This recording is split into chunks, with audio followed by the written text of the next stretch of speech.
تو کہہ رہا تھا مجھے چھوڑ کر نہیں جائے گا، لیکن تو بھی چلا گیا۔ جی ہاں، یہ الفاظ ہے سنبھل میں شہید ایان کی والدہ کے، جو آخری الفاظ ہے۔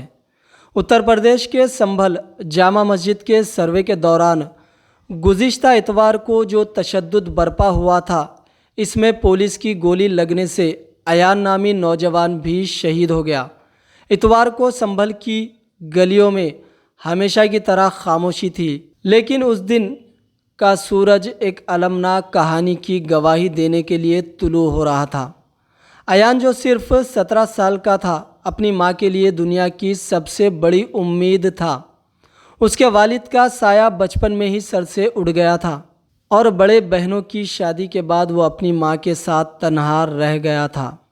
ایان نے اسکول کی تعلیم چھوڑ دی تھی تاکہ اپنے خاندان کا سہارا بن سکے۔ وہ ایک چھوٹے سے ہوٹل میں کام کرتا تھا اور جو بھی کماتا تھا وہ اپنی ماں کی خوشیوں پر قربان کر دیتا تھا۔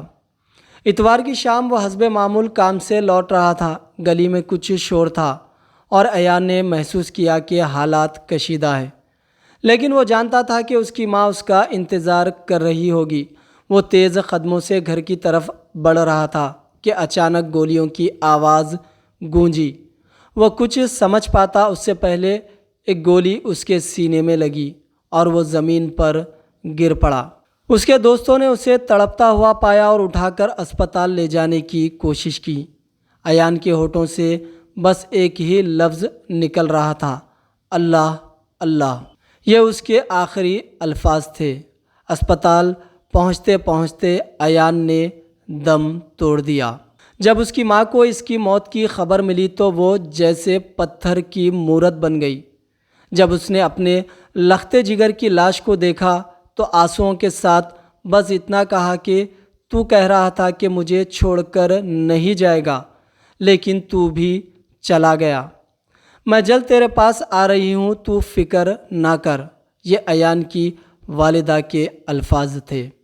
ایان کی موت صرف ایک فرد کا نقصان نہیں تھی، یہ سنبھل کے ان حالات کی عکاسی کرتی تھی جہاں نفرت اور تشدد نے معصوم زندگیاں چھین لی۔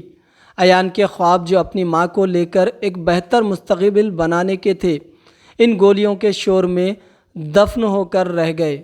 سنبھل کی گلی کوچے اس النبے کی گواہی دے رہے تھے اور ہر دل اس سوال میں ڈوبا ہوا تھا، آخر یہ نفرت کب ختم ہوگی؟ ایان جیسے نوجوان جو اپنے خاندان کے لیے روشنی کی کرن ہے، کب تک اس نفرت کی بھینٹ چڑھتے رہیں گے؟